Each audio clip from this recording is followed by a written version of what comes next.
अनेक कूलर हित पाई तार जन्म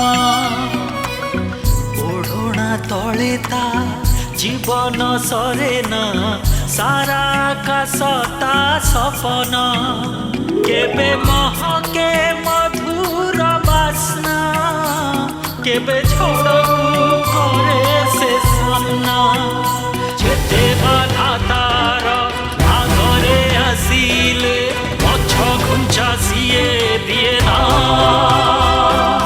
निजे जीते सिए जीतिबा सिखाए सेथिपाई सिए प्रेरणा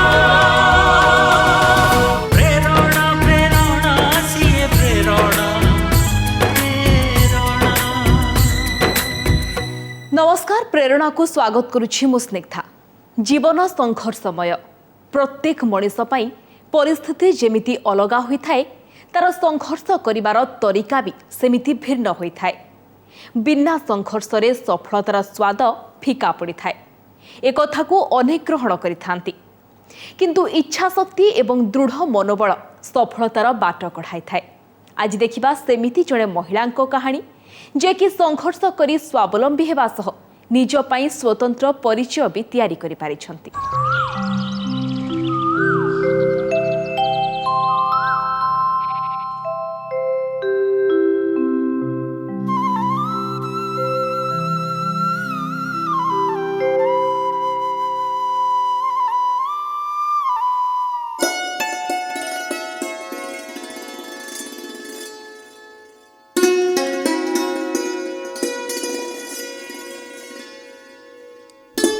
पोथुरिया गाँ चारिआडे पहाड़ पर्वत ना ठीक रे मिलुछि पीवा पानी ना अच्छी विद्युत जेउठी माटी कम पत्थर अधिक देखा मिले। बण पहाड़ जंगल घेरा एही अंचल रे अनेक लोक बंचंती।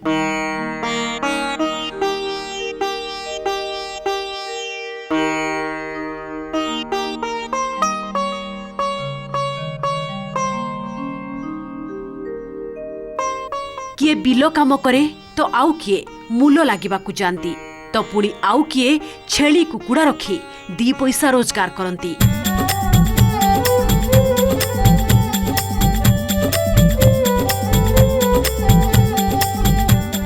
गाँ कहले झाटी माटी और टाइल छपर घर सेथिरे पुणी माटी चुलीर महक। एही भली वास्तवता भितरे जीवन जियंती केन्दुझर जिला गोनासिका ग्राम पंचायतर जंतारी गाँ बासिंदा आउ सेठी बण मलिपरी महकंती जुआंग साहिर झियो निद्रावती। स्वाभिमान रे बंचिबा और स्वावलंबी होई जीवार अनन्य उदाहरण निद्रावती नायक। केन्दुझर जिला जुआंग साहिर झियो निद्रावती मनरे तांकर असीम धैर्य और साहस। हारिजिबार भय तांको पाखरे देखिबाकु मिले नाही। समाज दृष्टि रे से दिव्यांग होई पारंती, किंतु संसार बोझ को मुंडाइबारे से सक्षम। निज वृद्ध बापा और मां को पाई से साजिछंती एकमात्र सहारा।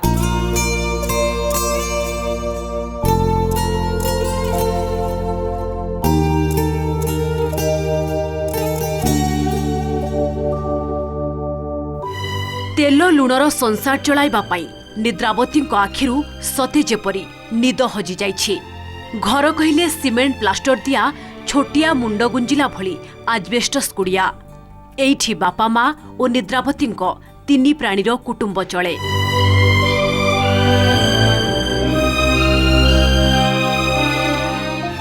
घरर गोटिए कोणरे छोट दुकानटीए भी अछि आउ बड़का जगार एही 3 जण एकाठी रुहंती। बापा रामचंद्र नायक सान झियो हेउछंती निद्रावती। पिलाटी बेलू एक अजणा रोगरे पीड़ित निद्रावती कांधरे एबे बापा और मां को दायित्व। घरर आर्थिक परिस्थिति सह जुझिबा पाई बंचिबार संघर्ष करि चलिछंती निद्रावती। ऋण टंकारे से तेजराती दुकानटीए खोलिछंती जेउथिरु घरर तेजराती खर्च तुलाइबा सह 2 पैसा रोजगार करिपारे सक्षम होइछंती। दुकान रे सखाळे जोदन कॉल पाए ने रहे टिके संध्या रे टिके रहे जो टाइम रे रहे ने मां देखंती। दुकान रु तो आमे सब सेठू तेल आलू लुण सब नेगिरी खाऊचु जहाँ किसी बड़े से बिकू पुणी से लाभटे आणिकी निजर चलवा हिसाब से आणिकी किसी बड़ी जाएगा बिकते बेसी बड़ भी करनी ना से छोट से ही खाऊ से बेनिफिट बाहर देहर कष्ट भारी पड़े भी मनर साहस बल से आगक बढ़ी लक्ष्य जीवन युद्ध रे सफल हेबा सेइथिपाई तो जीवनर सबु झड़ झंझा को सही आगक बढ़ी निद्रावती नायक।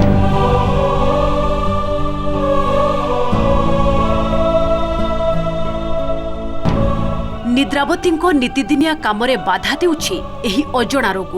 एही रोग प्रभाव रे ठीक रे चली पारु नाहंती निद्रावती।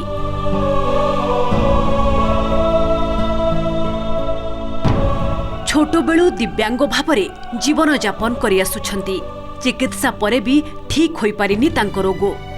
प्रथमे केन्दुझर और परे कटक बड़ मेडिकल जाई मध्य कौनसी परिवर्तन होई नथिला। टंका अभावरू औषध खाई न पारिबारु पिला बेलर एही रोग आज निद्रावतींको पाई साजिछि अभिशाप। ना भलरे बसी पारुछंती ना भलरे चाली पारुछंती। मेडिकल कटक बुले बुले पारली नहीं साउथ संभाली पारली नहीं नाई बड़े एमती की रही आउ चली पारू नहीं। धीरे धीरे ज्वर है प्रथम ज्वर है गोड़ हाथ पूरा देह सब बथा है बहुत बथा है। तापर मेडिकल गली केउंझर 8-10 दिन रखीदेला पुणी घर को पठेदेले कहले कि एटी हो पार ना कटक जाओ। पुणी कटक भी गली कटक भी 17-18 दिन खंडे रही तथापि किसी परिवर्तन है ना। से पुणी अलटपुर पठाऊले पैसा पत्र अभाव आम आठ गलुनि कटक नहीं फेरी आसलु। पाठ पढ़ा को अनेक इच्छा थिले भी अभावी परिस्थिति तांको बाट ओगाड़ी थिला। ता सहित अजड़ा रोग भी किछि कम दाऊ साथी नाही। एमिति परिस्थिति रे बापा मां को दायित्व नेबा थिला निद्रावती लगी एक बड़ चैलेंज। किंतु कर्म बल रे से निज परिवार पई पालटी गले रोजगार रो मेरुदंड।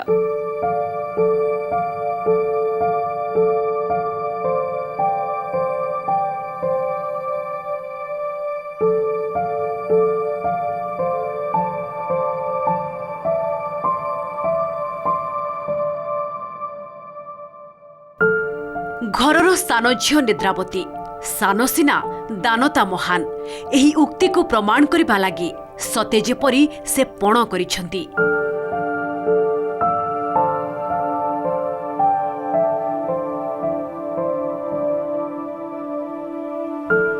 भौणी माने विवाह करिबारु मांक सह घर काम करिबा एवं अर्थाभावरु पाठ पढ़िबा को इच्छा थाई भी निद्रावती को नवम श्रेणी रु पाठ छाड़िबा को पड़िथिला।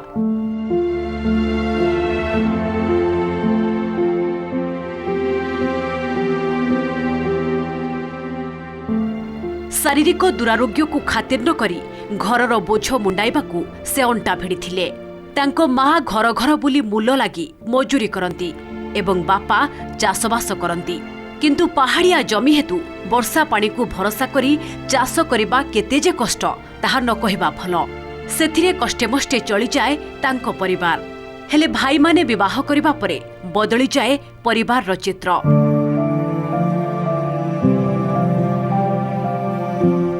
बापा मां और निद्रावती ठारू भाई भाउज माने अलगा रहुछंती। तेणु बापा मां को मेडिकल जीवा ठारू आरंभ करी घरर भल मंद सबु किछि बुझी थांती निद्रावती। भाई मैंने समस्त बाहासा हो सारा पर निज निज ये चलुँच। बापा माँ मो पाखे बापा माँ काम फाम किसी करना भल मंदरे भी बापा माँ जन किसी जहाँ भी से ऑटो पैसा किसी रखी से मेडिकल निए भाई मैंने किसी भी किसी माने मेडिकल फिल्ड ना कि आज भल मंद बुझा से कथा भी बुझती ना मो बुझे। रोजगार तो सेमती बेसी हुए नहीं तथापि दुकान रु किसी एडजस्ट करे। एपरी घड़ीसंधि मुहूर्त निद्रावती सहारा साजिछि एही ऑटो रिक्शा।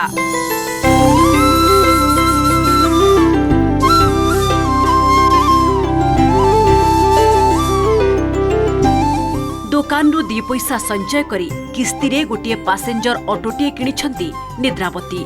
शारीरिक अक्षमता हेतु मूल मजूरी सिना लागि पारिबेनी किंतु दुकान और ऑटो भड़ारे घरर आर्थिक बोझ तो हाल्का करि पारिबी बोली कहंती निद्रावती।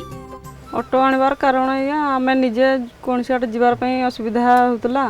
गाँ रे आउ गाड़ी फाड़ी नाही जे आसबा पई असुविधा। मेडिकल फिल्ड जन की जहाँ आज ଭଲ ମନ୍ଦ ହେଲେ ଗାଡ଼ି ଫାଡ଼ି ନାହିଁ ସେଇଥିପାଇଁ ଗୋଟେ ଭାବିଲି କିଛି ତ କରିପାରିବି ନାହିଁ ତ ଗୋଟେ ଅଟୋ ଆଣିଲେ କେମିତି ଚାଲିବ ବୋଲି ଭାବିଲି ପରେ ଫାଇନାନ୍ସ ପାଖରୁ ଲୋନ୍ରେ ଅଟୋଟା ଆଣିକି ଚଲାଉଛି ଭଡ଼ା ତ ଏମିତି ସବୁଦିନ ପଡ଼େନି ଏମିତି ଦିନେ ଦିନେ ପଡ଼େ ଦିନେ ଦିନେ ଏମିତି ଘରେ ରହିଯାଏ ଗାଡ଼ି ମାସକୁ 8,000 ଟଙ୍କା ପଡ଼ୁଛି କିସ୍ତି ଦେବାଟା ବହୁତ କଷ୍ଟ ହେଇଯାଉଛି କିନ୍ତୁ ଆଡ଼ଜଷ୍ଟ କରିକି ଦେବା ପାଇଁ ପଡ଼ୁଛି। ନିଜ ଉଦ୍ୟମରେ ଆଜି ବାପା ମାଙ୍କର ଆଶାବାଡ଼ି ବନିଛନ୍ତି ନିଦ୍ରାବତୀ। ସେମାନଙ୍କର ଭଲମନ୍ଦ କଥା ବୁଝନ୍ତି। ଗୋଟେ ପଟେ ଅଜଣା ରୋଗର ଯନ୍ତ୍ରଣା ଅନ୍ୟପଟେ ପେଟର ଭୋକ ଚିନ୍ତା ସେଥିପାଇଁ ତାଙ୍କୁ ଅହରହ ପରିଶ୍ରମ କରିବାକୁ ପଡ଼େ।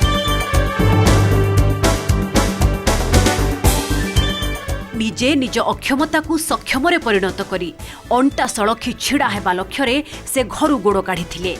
କଷ୍ଟେ ମଷ୍ଟେ ଅଟୋ ଭଡ଼ାରୁ ଯାହା କିଛି ବି ଆୟ ହୁଏ ତାର ସିଂହଭାଗ ସୁଧ ବାବଦରେ ଚାଲିଯାଏ। ତଥାପି ଜୀବନ ସଂଗ୍ରାମରେ ନିଦ୍ରାବତୀ ହାରି ନାହାନ୍ତି। ଦୃଢ଼ ମନୋବଳରେ ସେ ଆଗକୁ ବଢ଼ୁଛନ୍ତି। ଏପରିକି ଜରୁରୀ ରୋଗୀଙ୍କୁ ହସ୍ପିଟାଲ ଅବା କେଉଁ ସ୍ଥାନକୁ ନେବା ଆଣିବାରେ ଅଧରାତିରେ ବି ସେ ବିନା ପାରିଶ୍ରମିକରେ ସେବା ଯୋଗାଇଥାନ୍ତି।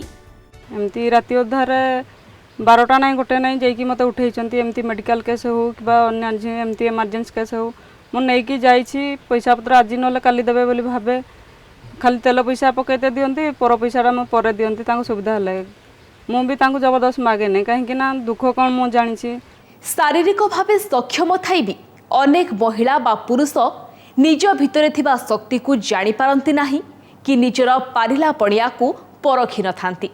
କିନ୍ତୁ ନିଦ୍ରାବତୀଙ୍କ କ୍ଷେତ୍ରରେ ଏହା ଠିକ୍ ଓଲଟା। ଅନ୍ୟ ଉପରେ ନିର୍ଭର ନ କରି କିପରି ସମ୍ମାନର ସହ ବଞ୍ଚି ହେବ ସେଥିପାଇଁ ଚେଷ୍ଟା କରି ଆସିଛନ୍ତି ଆଉ ନିଜେ ସ୍ୱାବଲମ୍ବୀ ହୋଇ ଅନ୍ୟ ପାଇଁ ଉଦାହରଣ ସାଜିଛନ୍ତି।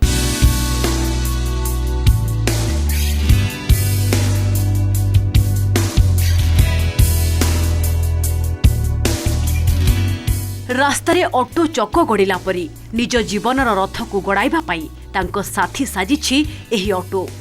ମହିଳା ଅଟୋ ଚାଳକ ଭାବେ କାହାର ଥଟ୍ଟା ପରିହାସକୁ ଖାତିର କରନ୍ତି ନାହିଁ ବରଂ ସେ ଆଗକୁ ଆଗକୁ ବଢ଼ି ଚାଲିଛନ୍ତି। ଥଟ୍ଟା ପରିହାସ କରନ୍ତି ଆଉ କିଛି ଲୋକ ପ୍ରଶଂସା ମଧ୍ୟ କରନ୍ତି ଯେଉଁଠି 10 ଟଙ୍କା ଦେବା ଜାଗାରେ 20 ଟଙ୍କା ବି ଦେଇଛନ୍ତି ଅଧା କିଛି ଅଛନ୍ତି କିନ୍ତୁ ଏମିତି କେହି ବି ଅଛନ୍ତି ଯେଉଁ ଲୋକ ମୋତେ ଥଟ୍ଟା ବି କରନ୍ତି ତ ସେସବୁକୁ ଖାତିର ନ କରି ମୁଁ ଚଲାଏ ଆଉ।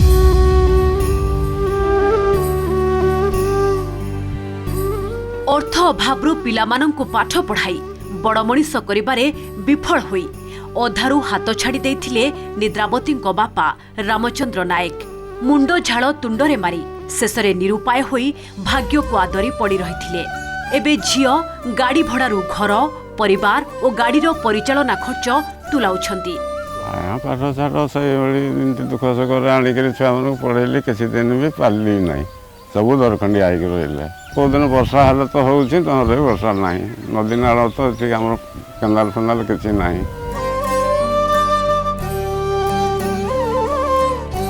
ଖାଲି ସେତିକି ନୁହେଁ ତାଙ୍କ ମାଙ୍କୁ ଖଲିପତ୍ର ପ୍ରସ୍ତୁତ କରିବାରେ ସାହାଯ୍ୟ ମଧ୍ୟ କରନ୍ତି ନିଦ୍ରାବତୀ। ମୁଁ ପିଲାଟି ବେଳୁ ଦେଖି ଆସିଛି ମା ଏଇ ଖଲି ପତ୍ର ଜଙ୍ଗଲ ଯାଇକି ଆଣନ୍ତି ଖଲି ଟିପିକି ବିକ୍ରି କରନ୍ତି ବିକ୍ରି କଲା ପରେ ଯାହା ପଇସା ହୁଏ ସେଠୁ ତେଲ ଲୁଣ କରନ୍ତି ମାର୍କେଟରେ ଯେଉଁ ରେଟ୍ ଜାଣିଛନ୍ତି ବହୁତ କମ୍। ଫାଙ୍କା ଟାଇମ୍ରେ ମୁଁ ବି ଯେତେବେଳେ ବସେ ନିଜେ ବି ଟିକେ ସିଲେଇ କରେ।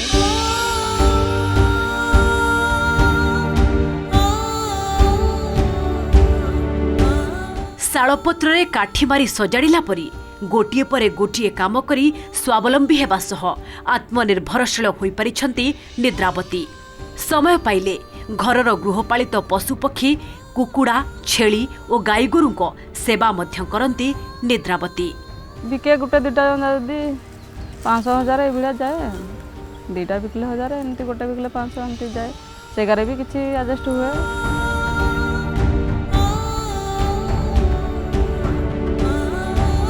ଲୋକଙ୍କୁ ମୁଁ ଏଇଆ କହିବାକୁ ଚାହୁଁଛି କି ଯେ ସେମାନେ ନିଜେ ନିଜେ ଯଦି କିଛି କରିବା ପାଇଁ ଚାହୁଁଛନ୍ତି ନିଜ ଉପରେ ପ୍ରଥମେ ବିଶ୍ୱାସ ରଖନ୍ତୁ ଭରସା ରଖନ୍ତୁ।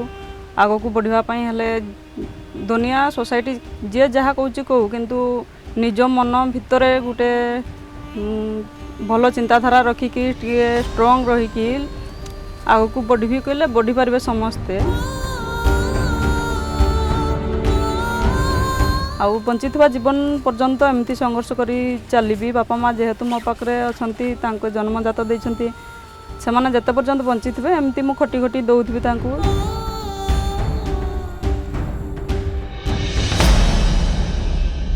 सरकारଙ୍କର କୌଣସି ଯୋଜନାରେ ନୁହେଁ ବରଂ ନିଜ ଉଦ୍ୟମରେ ଅର୍ଥ ଉପାର୍ଜନ କରି ସ୍ୱାବଲମ୍ବୀ ହେବା ହେଉଛି ତାଙ୍କର ନିଶା। ବାରଦ୍ୱାର ବୁଲି ଭିକ ମାଗିବା କିମ୍ବା ମୂଲ ଲାଗି ନୁହେଁ ବରଂ ଆତ୍ମସ୍ୱାଭିମାନରେ ସେ ବଳିଆ। ମୟୂରଭଞ୍ଜର ଝିଅ ମଧୁମିତା ବେନ୍ଧାଣୀ ହେଲେ ବାଲେଶ୍ୱର ପାଲଟିଛି ତାଙ୍କର କର୍ମକ୍ଷେତ୍ର। ବାଲେଶ୍ୱର ସହରର ଜଣେ ନାଁକରା ମହିଳା ଅଟୋ ଚାଳକ ଭାବେ ସେ ବେଶ୍ ଜଣାଶୁଣା। ଡାକ ନାଁ ଦୁଃଖିନୀ ରାଣୀ। ସ୍ୱାମୀ ପର କରିଦେବା ପରେ ନିଜର 2 ପିଲାଙ୍କୁ ପାଠ ପଢ଼ାଇବା ପାଇଁ ସେ ଜାରି ରଖିଛନ୍ତି ସଂଘର୍ଷ।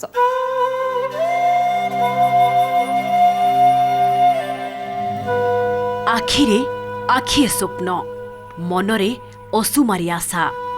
ଅତୀତକୁ ଅନେଇଲେ ଅନେକ ଦୁଃଖ ଦେଖାଯାଏ।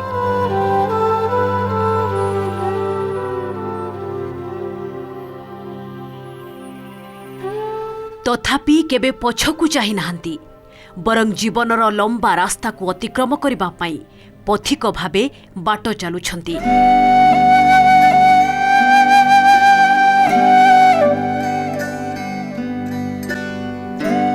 ଏ ହେଉଛନ୍ତି ବାଲେଶ୍ୱର ଜିଲ୍ଲାର ମଧୁମିତା ବେନ୍ଧାଣୀ, ଡାକ ନାମ ଦୁଃଖିନୀ ରାଣୀ। ରାତି ପାହି ସକାଳ ହେଲେ ଅଟୋ ଧରି ବାହାରି ଆସନ୍ତି ମଧୁମିତା। ସକାଳ 4:30ଟାରୁ ମଧୁମିତାଙ୍କ କାମ ଆରମ୍ଭ ହୁଏ। ଅଟୋ ସଫା କରି ଗୋଟିଏ ପରେ ଗୋଟିଏ ଭଡ଼ା ମଧୁମିତାଙ୍କ ପାଇଁ ସତେ ଯେପରି ଖଞ୍ଜା ହୋଇ ରହିଥାଏ।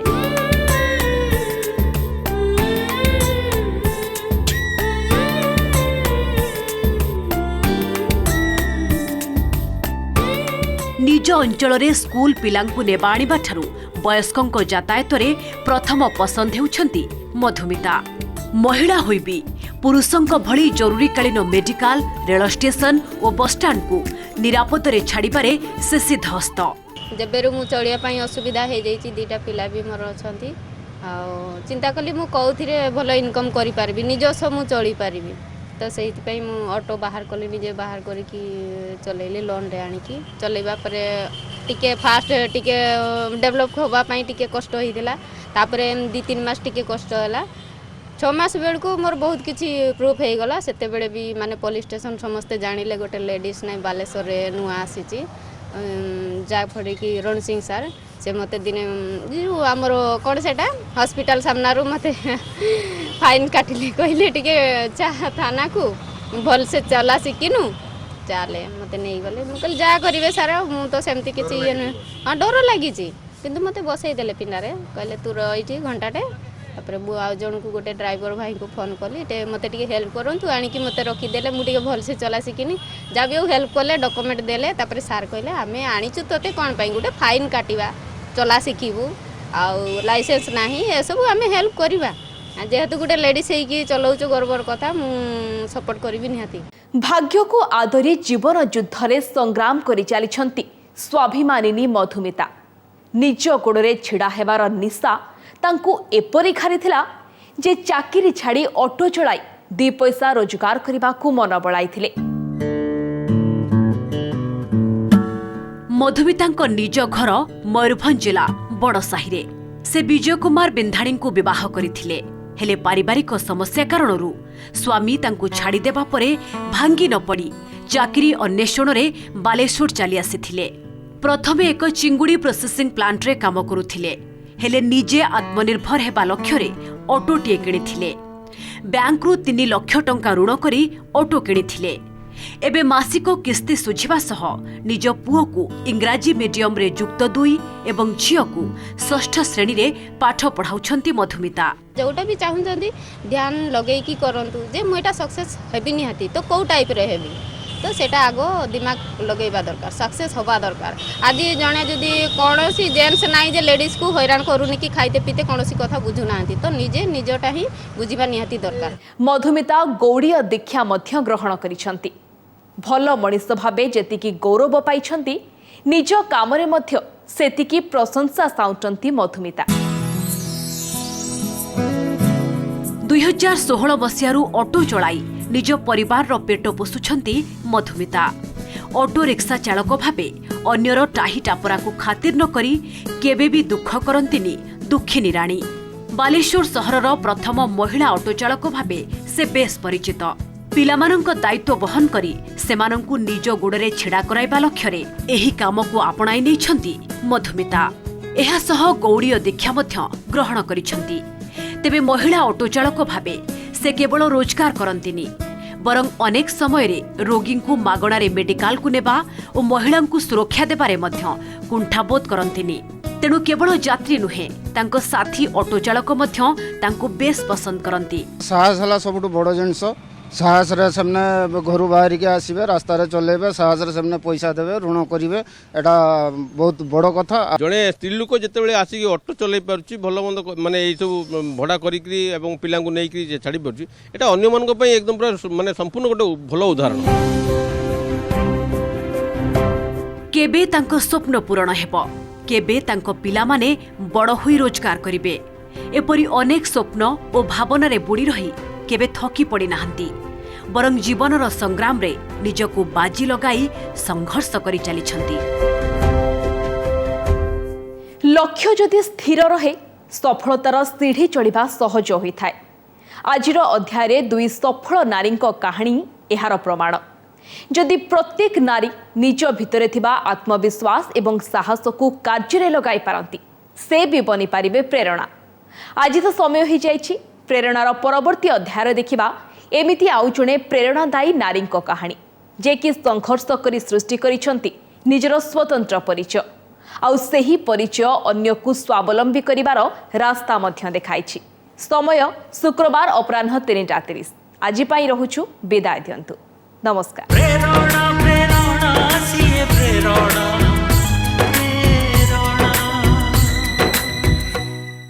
नमस्कार मु पूजा मोर विश्वास आपण को ए वीडियोटी भल लगे आमको लाइक शेयर और सब्सक्राइब करने को भूलंतुनी। लेटेस्ट अपडेट पाई देखुथांतु ओटीवी।